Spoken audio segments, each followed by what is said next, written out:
क्या आत्मा होती है? यदि हाँ, तो आत्मा शरीर के कौन से हिस्से में रहती है?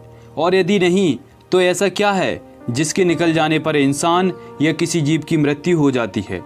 ऐसे न जाने कितने ही सवाल हमारे मन में आते हैं जिनका जवाब हमारे पास नहीं होता। तो फ्रेंड्स, इस वीडियो में हम ऐसे ही कुछ सवालों का जवाब जानेंगे जो आत्मा के होने अथवा ना होने का भ्रम पूरी तरह दूर कर देंगे। तो बने रहिए हमारे साथ इस वीडियो के अंत तक।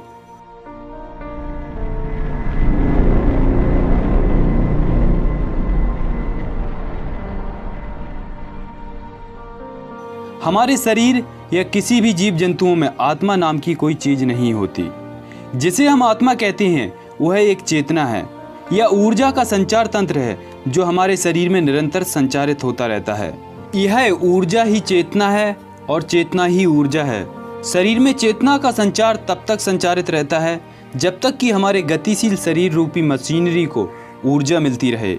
इसके अभाव में यह मशीन कमजोर और मंद पड़ जाएगी और अंततः निष्प्राण होकर गिर जाएगी। ऐसा नहीं है कि आत्मा के बाहर निकलते ही शरीर मृत हो जाता है या शरीर की मृत होते ही इसमें बसने वाली आत्मा बाहर निकल जाती है। आत्मा एक काल्पनिक चीज है। हमारा शरीर ना तो आत्मा से चलता है और ना ही कोई अन्य अलौकिक शक्ति इसे संचालित करती है। शरीर में आत्मा होने की सोच तब विकसित हुई थी जब आम लोगों को शरीर तंत्र के बारे में ज्यादा ज्ञान नहीं था। पौराणिक समय में मनुष्य को प्रकृति की हर वस्तु या घटना एक अलौकिक शक्ति से संचालित होने वाली लगती थी। इसलिए मनुष्य ने प्रत्येक प्राकृतिक घटना को किसी देवता या ईश्वर से जोड़ रखा था। जैसे प्रकाश को सूर्य देव, ऊष्मा को अग्निदेव, वायु आंधी तूफान को पवन देव, वर्षा को इंद्र देव, जल को वरुण इत्यादि से जोड़कर इन देवताओं को ही इनके नियंत्रक समझते थे।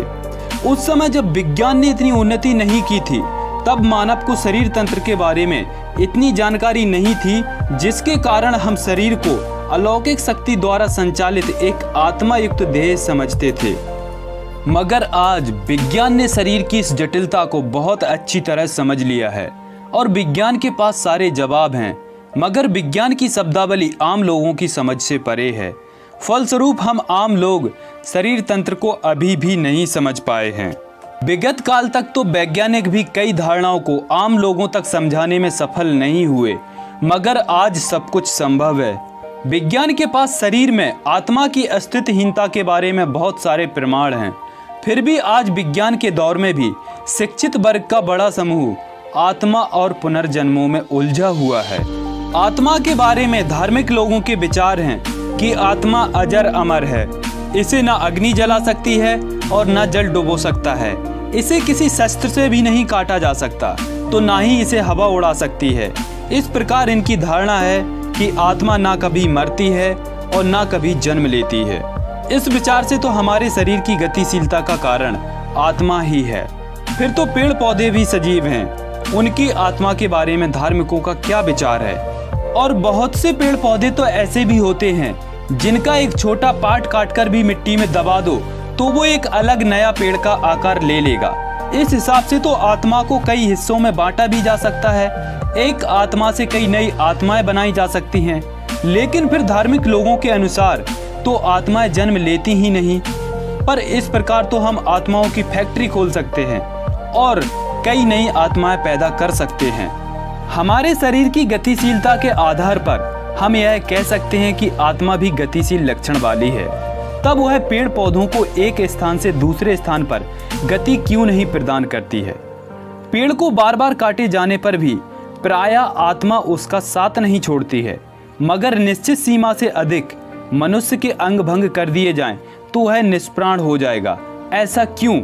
यदि हमें बहुत देर तक जल में डुबो दिया जाए या फिर आग में जलाया जाए तो हमारी मृत्यु हो जाएगी। इसका मतलब क्या हमारी आत्मा जल में डूबने व आग में तपकर डरती और मरती भी है? मगर इसके विपरीत प्रश्न उठता है कि क्या किसी मछली की आत्मा जल के बिना नहीं रह सकती? क्या उसकी आत्मा जल के बिना तड़पने लगती है? यदि छिपकली की पूंछ काट दी जाए तो उसका शरीर और पूंछ दोनों हिलते हैं। उसके शरीर के साथ उसकी पूंछ भी लपलपाती है। अब प्रश्न यह है कि यदि जीवों के शरीर में हरकत होने की वजह आत्मा ही है तो क्या छिपकली की आत्मा के दो टुकड़े हो गए? यदि शरीर की चेतना का कारण आत्मा ही है तो यहाँ इसके दो टुकड़े भी हुए तो भी पूंछ लपलपा रही है। ऐसा लगता है चेतना यहाँ आत्मा को ठेंगा दिखा रही है। जो लोग आत्मा में विश्वास करते हैं वे भी किसी स्वजन की मृत्यु पर फूट फूट कर रोते हैं। जब आत्मा मरती ही नहीं तो फिर इस मातम का क्या अर्थ है?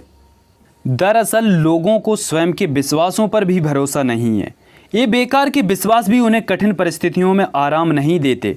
तो क्यों ना वे ऐसे विश्वासों को छोड़कर सच को समझें और उसका सामना करें। इसीलिए कार्ल मार्क्स ने इन सभी विश्वासों को नशा कहा था कि ये नशे से ज़्यादा कुछ नहीं। लेकिन अगर सोचें कि हम वैज्ञानिक सच को स्वीकार करें और हर मनुष्य को एक मृत्यु की ओर बढ़ते एक साथी के रूप में देखें तो सभी से प्रेम करना आसान होगा। नहीं तो एक इस्लामी आतंकवादी के लिए मृत्यु के बाद जीवन की आशा पर जीवित लोगों को मारना आसान हो जाता है। गीता आत्मा के आधार पर ही हत्या को उचित ठहराती है कि आत्मा कभी मरती नहीं है और मृत्यु के बाद आत्मा को न्याय मिलता है।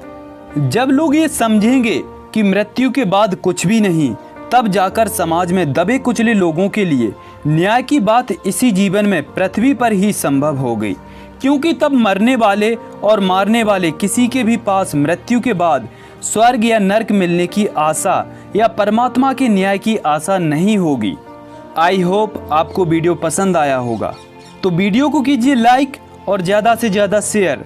अगर चैनल पर नए हो तो चैनल को सब्सक्राइब कर बेल आइकन को भी प्रेस कर लीजिए, जिससे आने वाले वीडियोज के नोटिफिकेशन आपको मिलते रहें। धन्यवाद।